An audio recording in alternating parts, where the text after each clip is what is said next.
एक बार एक युवक गौतम बुद्ध के पास आया और गौतम बुद्ध से बोला, भगवान बुद्ध, मेरे मन में इतने गंदे विचार क्यों आते हैं?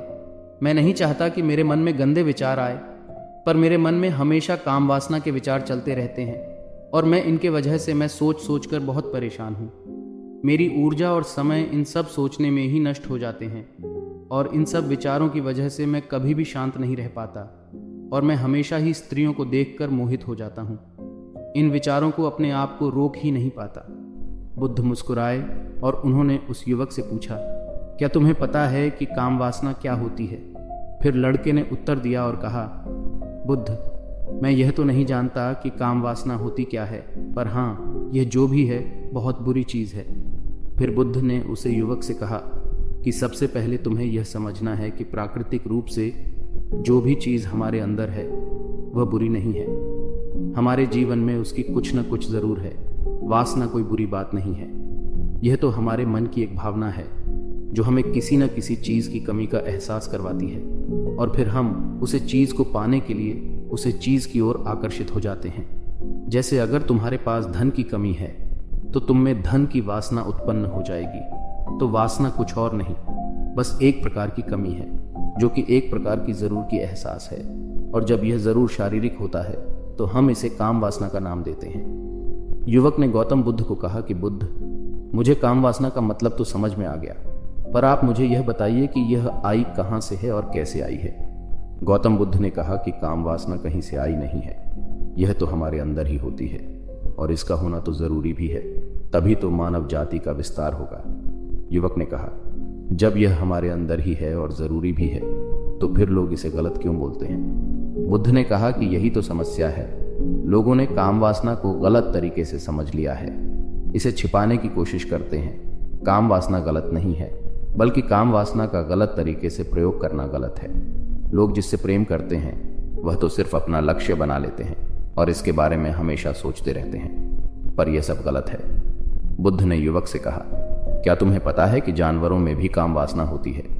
युवक ने उत्तर दिया, हाँ, बुद्ध, जानवरों में भी काम वासना होती है, क्योंकि जानवर भी तो आखिर अपनी पीढ़ी को आगे बढ़ाने के लिए ही काम वासना का उपयोग करते हैं। बुद्ध ने कहा, तो फिर हम जानवरों की काम वासना को गलत क्यों नहीं कहते? युवक ने कहा, मुझे नहीं पता महात्मा, आप ही मुझे बताइए।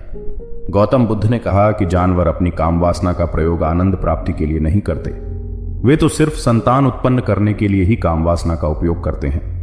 जानवरों को प्रकृति ने इतनी समझ नहीं दी कि वे काम वासना को अपने सुख का आधार बना सकें, जबकि मानव अपनी समझ के बलबूते पर प्रकृति में पाई जाने वाली प्रत्येक वस्तु को अपने सुख के लिए प्रयोग करता है। हम इंसानों ने ही काम वासना को अपने सुख का साधन बना लिया है, जबकि प्रकृति ने तो हमें अपने वंश को आगे बढ़ाने के लिए दिया था, लेकिन इंसानों ने इसे अपने जीवन का प्रमुख लक्ष्य बना रखा है और इस तरह से काम वासना का भी लगाम हो जाना गलत है। युवक ने पूछा, महात्मा जी, ये कम वासना हम पर हावी क्यों होती है? तब गौतम बुद्ध ने कहा, सुनो, अब जो मैं तुम्हें बताऊंगा उसे तुम ध्यानपूर्वक सुनो। काम वासना का सारा खेल तुम्हें समझ में आ जाएगा, तुम्हें तुम्हारे सभी सवालों का जवाब मिल जाएगा, बस तुम्हें ध्यान से सुनकर समझना है। एक बार की बात है, एक आश्रम में गुरु और उनके शिष्य रहते थे, जो रोजाना आश्रम के बाहर स्थित गांव में भिक्षा लेने के लिए जाते थे। उस आश्रम के एक शिष्य को वह गांव जाते समय रास्ते में एक नदी मिलती थी। एक दिन उसने देखा कि एक लड़का पेड़ के पीछे छिपा हुआ था। वह उस लड़के के पास गया और उससे जाकर पूछा, भाई, तुम इस पेड़ के पीछे छिपकर क्या देख रहे हो? लड़के ने कहा, अरे, तुझे नहीं दिख रहा कि मैं क्या देख रहा हूं? तब शिष्य ने नदी की ओर देखा, जहां पर कुछ लड़कियां पानी भर रही थीं। वो लड़कियां 15-16 साल की होगी। तब उसने उस लड़के से कहा, अरे भाई, वहां पर तो लड़कियां पानी भर रही हैं, इसमें छिपकर देखने वाली क्या बात है? तब वो लड़का शिष्य की ओर देखकर उसे कहता है, अरे पागल, तुम्हें दिखाई नहीं दे रहा कैसे यह परियों नदी से पानी निकाल रही है? जरा उनकी अदाओं को तो देखो, उनके कोमल शरीर को देखो, उनकी पतली कमर को देखो, और उनके बाल उनकी कमर पर कैसे लहरा रहे हैं, मानो सुंदरता बिखरी पड़ी हो। शिष्य ने फिर नदी की ओर देखा और इस बार वह इसे देखकर समझ गया। उसे किसी भी बात का कोई डर नहीं था, लेकिन अब वह छिपने लगा और उन लड़कियों को देखने लगा।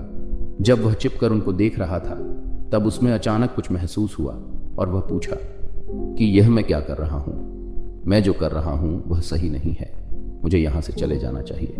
और फिर वह जल्दी से वहां से चला गया। वह आश्रम पहुंच जाता है और आश्रम में वह अपने कार्यों में लग जाता है। लेकिन जो अभी वह देखकर आया था वही उसकी आंखों के सामने बार बार आ रहा था। उसके मन में वही दृश्य चल रहा था। उसके मन में वही सब कुछ देखने के लिए लड़ाई हो रही थी। उसका किसी भी काम में मन नहीं जा रहा था। सुबह होते ही वह रोज जल्दी ही भिक्षा के लिए आश्रम से निकल जाता और उसे नदी के पास वाले पेड़ के पास जाता है, और जहां पर वह लड़का पहले से मौजूद रहता है उसे लड़के के साथ मिलकर लड़कियों को छुप छुप कर देखता है। अब वह रोज ऐसा करने लगता है। यह उसके रोज का काम हो गया है। अब उसे शिष्य का मन किसी भी काम में नहीं जा रहा है। वह हमेशा ही किसी न किसी प्रकार के विचार में उलझा रहता है। वो आश्रम के कार्यों को भी ठीक से नहीं कर रहा है, न वो ठीक से सो पा रहा है और न वो ठीक से खाना खा पा रहा है। उसका मन बेचैन सा रहता है। उसका मन बार बार उन लड़कियों के सौंदर्य को देखने के लिए तरसता है। जब गुरु शिक्षा देते हैं तब भी उसका मन कहीं और विचारों में खोया रहता है। गुरु ने अपने शिष्य की इन हरकतों को जान लिया था। तब एक दिन गुरु ने शिष्य को अपने पास बुलाया और कहा कि आज से मैं भी तुम्हारे साथ भिक्षा मांगने चलूंगा। तुम और मैं साथ साथ भिक्षा मांगने चलेंगे। तभी शिष्य गुरु को मना करते हुए बोला, नहीं गुरुदेव, आप परेशान क्यों हो रहे हो? मैं अकेला ही ठीक से भिक्षा मांग सकता हूं। गुरु ने शिष्य से कहा, ठीक है, तुम अकेले ही भिक्षा मांगने जाओ। शिष्य तुरंत वहां से भिक्षा मांगने के लिए निकल गया। उसके जान के बाद गुरु भी आश्रम से निकल गए और शिष्य का पीछा करने लगे कि वह कहाँ जाता है, किससे मिलता है। यह सब देखने के लिए उसके पीछे पीछे चलने लगे। थोड़ी दूर जान के बाद गुरु ने देखा कि उनका शिष्य एक लड़के के साथ एक पेड़ के पीछे अपराधी की तरह छिपा हुआ है और छिपकर कुछ देख रहा है।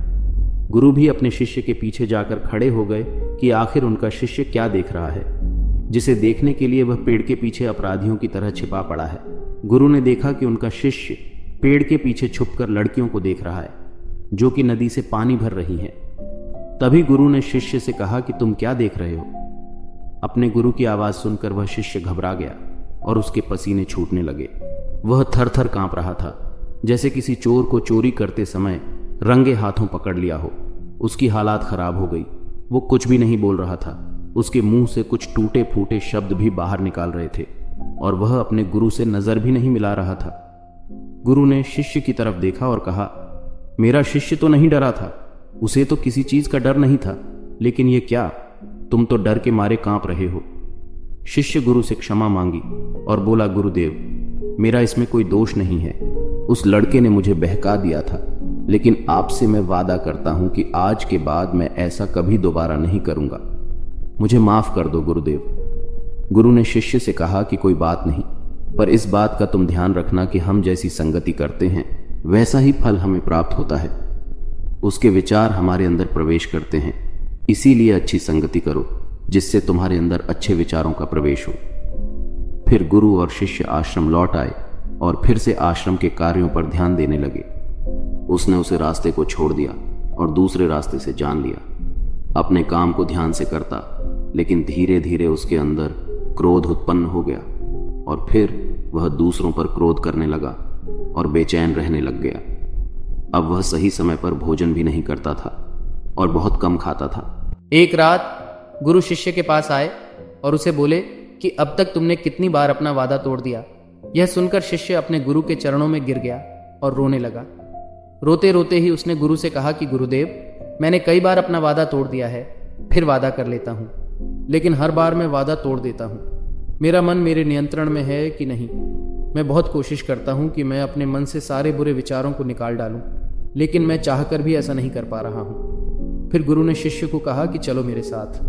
गुरु और शिष्य ने आश्रम के बगीचे में जाकर दिखाया कि कुछ नालियां बनी हुई हैं जिससे नदी का पानी पौधों तक आ रहा है और यह पानी एक निरंतर भाव से बह रहा है। गुरु ने शिष्य से पूछा, क्या तुम इस पानी को रोक सकते हो? शिष्य ने उत्सुकता से उत्तर दिया, हाँ गुरुदेव, मैं इस पानी को रोक सकता हूँ। फिर शिष्य ने मिट्टी उठाकर उसे नाली में डाल दी। वो पानी थोड़ी देर के लिए डर के लिए रुक गया और फिर थोड़ी देर बाद उसे मिट्टी के ऊपर से पानी बहने गया। गुरु ने शिष्य से कहा, अरे यह क्या हुआ? पानी तो फिर से बह गया। तब शिष्य ने कुछ कंकर पत्थर उठाकर उन्हें नाली में डाल दिया और फिर थोड़ी देर के लिए पानी रुक गया। लेकिन फिर थोड़ी देर बाद ही उन कंकर पत्थरों के ऊपर से पानी निकल आया। फिर गुरु ने कहा, क्या हुआ? पानी तो फिर से बह गया। तुम तो बोल रहे थे कि तुम इसे रोक कर दोगे। क्या हम किसी काम को रोकना चाहें तो क्या हम उसे रोक नहीं सकते? तब शिष्य ने कहा, कोई बात नहीं गुरुदेव, मैं इस पानी को तो अब रोक कर दिखाऊंगा। वह फिर से एक बड़ा सा पत्थर लेकर आया और उसे नाली में डाल दिया और पानी रुक गया। तब गुरु से कहा, देखा गुरुदेव, मैंने कहा था ना कि पानी को मैं रोक कर दूंगा। मैंने पानी को रोक दिखाया, आपकी बात मैंने पूरी कर दी। गुरु मुस्कुराए और बोले, अच्छा जरा ध्यान से देखो, पानी रुक गया। वो तो पीछे की नाली तोड़कर बाहर आ गया और अगले बगीचे से बह रहा है। और ध्यान से देखो, इस पत्थर को आगे भी आने का मौका है और यह पानी अपना रास्ता बदलकर फिर से आगे की ओर बढ़ जाएगा। और फिर थोड़ी देर बाद ऐसा ही हुआ।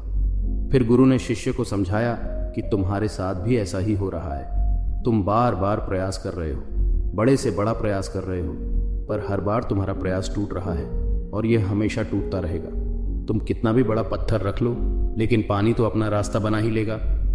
इसके बाद गुरु से कहा, है गुरुदेव, कोई तरीका नहीं है जिससे मैं गंदे विचारों से बाहर निकल सकूं, और ये मेरे मन में आए ही नहीं।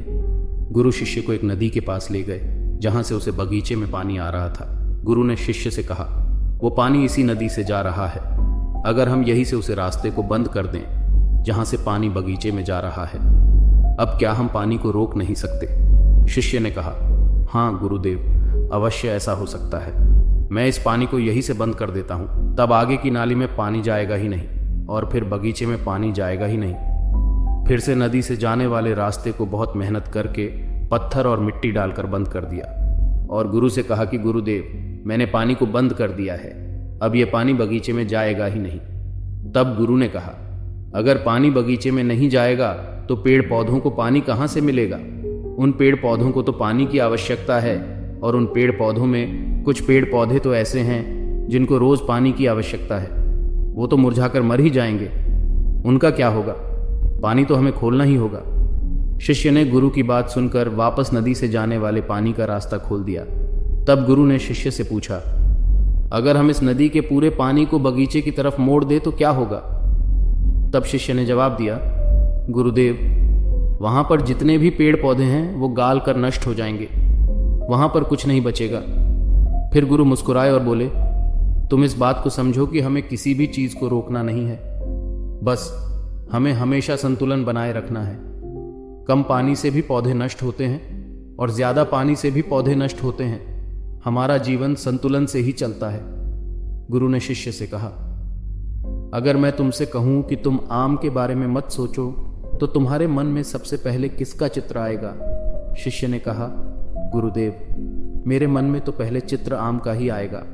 गुरु ने कहा, जब हम गंदे विचारों को जबरदस्ती रोकने का प्रयास करते हैं तो वे और मजबूती के साथ हमारे अंदर प्रवेश करते हैं और ज्यादा हमारे अंदर उठाते हैं। इसीलिए हमें उन्हें कभी भी दबाने की कोशिश नहीं करनी चाहिए। फिर गुरु ने शिष्य को जाते हुए कहा कि हमारे गंदे विचार बुरे लोगों की संगति करने की वजह से भी आते हैं। कई बार क्या होता है कि कामुकता हमारे अंदर होती नहीं है, लेकिन कुछ अश्लील लोगों के साथ रहने की वजह से ये हमारे अंदर हेवी हो जाती है। फिर शिष्य ने कहा कि गुरुदेव, आप सही कह रहे हैं, मैं अपने मार्ग से भटक गया था। फिर वो शिष्य उसे रात बहुत ही चैन की नींद सोया। सुबह अपने कार्यों को पूरे मन से किया और फिर सुबह वह भिक्षा लेने के लिए इस रास्ते से गया जहां वह लड़का आज भी पेड़ के पीछे छुपकर उन लड़कियों को देख रहा था। वह शिष्य नदी पर गया जहां वह लड़कियां पानी भर रही थीं। उसने उन लड़कियों से पानी मांगा। उन लड़कियों में से एक लड़की ने उसे पानी पिलाया और उसे सन्यासी शिष्य के चरण छुए। शिष्य ने उसे आशीर्वाद दिया कि तुम्हारा कल्याण हो। उसका मन सकारात्मक ऊर्जा से भर गया। उसके चेहरे पर मुस्कान आ गई थी, जैसे कि उसे कुछ खोया हुआ वापस मिल गया। वह वापस अपने रास्ते से जान लगा। तभी पीछे से वह लड़का आ गया जो पेड़ के पीछे छुपा हुआ था। वह शिष्य के पास आया और बोला, क्या बात है, आज तो तुमने नजदीक से दर्शन कर लिए, तुम तो मुझे भी आगे निकले। तब शिष्य ने कहा, हम हमेशा दूसरे के दर्शन करने में ही व्यस्त रहते हैं, अपने दर्शन कर ही नहीं पाते। तुम कब तक इस पेड़ के पीछे छुपाते रहोगे? किसी को पसंद करते हो तो उससे बोल दो। अगर वो भी तुम्हें पसंद करती है और शादी कर लो, पर उससे पहले तुम कुछ बन जाओ तथा अपने आप को पहचान लो। ऐसे अपना समय बर्बाद मत करो। फिर वह लड़का रोज उससे मिलने लगा और उसे लड़के ने नदी पर जाना छोड़ दिया और फिर वह लड़का अपने जीवन में कुछ बने के लिए संघर्ष करने लगा। तो तुमने देखा संगति का असर क्या होता है। अपनी संगति बदलो, अपने विचार बदलो। बुद्ध ने युवक से पूछा, क्या तुम्हें तुम्हारे सारे सवालों का जवाब मिल गया?